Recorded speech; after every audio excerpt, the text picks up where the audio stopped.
So we're going to move away a little bit from terms of how Cold War politics are playing out in international relations to look and see how these communist governments, these communist societies are actually working out in practice. And for that, we're going to be looking at China. Now, next to the Soviet Union, the second largest communist nation is China. And surprisingly, despite the fact they are the second largest, they actually don't have a very good relationship with their ally and partner. Part of this is because Stalin, through his politics, has always been supporting both individual Chinese parties. The Communist parties and the Nationalist parties are the Kuomintang. And it turns out that he actually preferred the Kuomintang and Chiang Kai-shek's leadership. So after the nationalists are driven out of China into Taiwan, Stalin is actually continuing to hold Mao at arm's length, telling him, well, you need to do this, you need to do that. No, sorry, we can't send you any aid right now. And this produced a huge amount of resentment by Chairman Mao which he then carries over to Stalin's successor, Nikita Khrushchev. Khrushchev was actually really willing to try and stand out as premier of the Soviet Union, try to indicate that he's actually going to be facilitating a better relationship with China. And so he gives China aid, and Mao takes everything, but with really no indication that he's really going to be supporting Russia positively. And actually, when Mao ends up visiting Russia to help celebrate anniversary of the revolution, Mao is taking every opportunity to belittle Russia. That you might have been the first communist nation, and you might have more industrial power than China has been able to cultivate, or Vietnam, or Tito and Yugoslavia. But you need all the rest of us to survive. You can't stand out by yourself.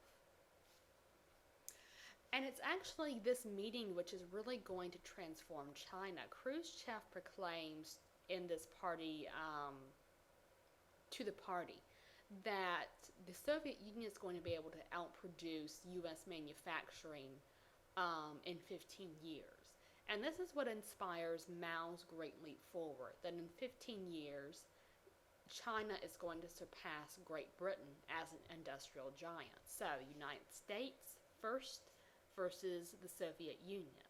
China, as the second most powerful, is going to go after the US's most powerful ally, Great Britain. So we need to talk about what exactly the Great Leap Forward was. The point of it was to solidify China's position as a top-tier nation, paying homage to the Soviet Union, but also intending to prove their ability to stand alone. So the idea is to capitalize on China's primary resource, labor.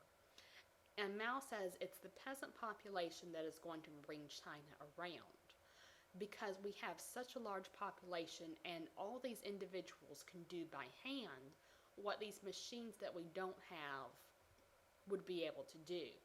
So in the winter months, Chinese peasants, they can go concentrate on infrastructure, like creating massive dams to control the Yellow River, improving irrigation so in the spring and summer they can devote themselves to the massive communal farms to feed the population, rather than building giant factories in which steel is going to be produced to make machinery.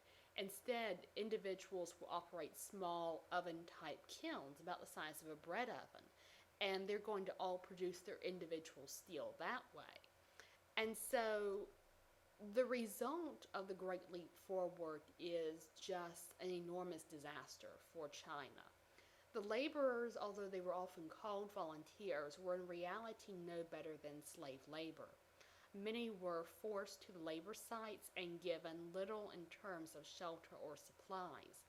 And they were made to try and meet outrageous quotas that no individual could possibly do. And they were forced to eat wild roots and herbs. That wasn't uncommon because, of course, all that grain they might have produced, that had to go off to be counted to fill quota elsewhere. There's almost no machinery that's used, all hand tools. And foreign advisors who are coming in from the Soviet Union, from Eastern Europe, are noting that the projects are enormous waste of money and life and labor.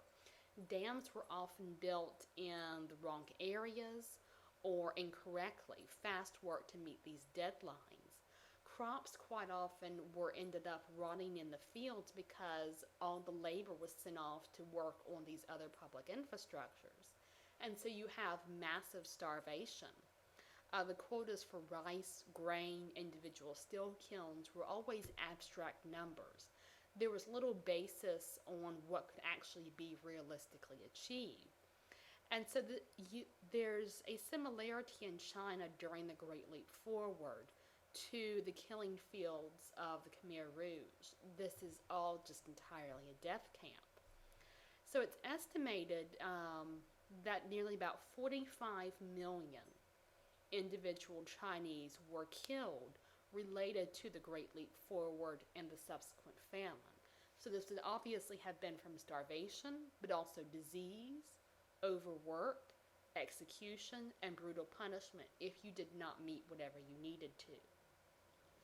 The thing is, there is no protest allowed in these communist governments because to protest is to undermine the government and to undermine the party and to undermine everything that your world is now based on. Prior to the Great Leap Forward, Mao definitely recognized that there were issues within the party. And so he introduced the 100 Flowers campaign. And the idea was to attempt to find new blood for the party leaders to be used by allowing individuals to speak freely about the party, speak freely about what changes need to be made. But Mao and the party were so overwhelmed by the criticism of the 100 Flowers campaign that the objectors actually found themselves party enemies, executed, publicly humiliated, forced to retract their ideas, or sent off to these labor camps.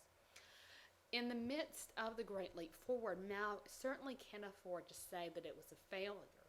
And so what he actually does, it helps instigate the Cultural Revolution, claiming that the revolutionary fervor that China witnessed in the 1940s is dying. And so the young people need to step forward to make sure that saboteurs inside China aren't going to further harm the party. So this was basically all propaganda to redirect individuals' attention elsewhere.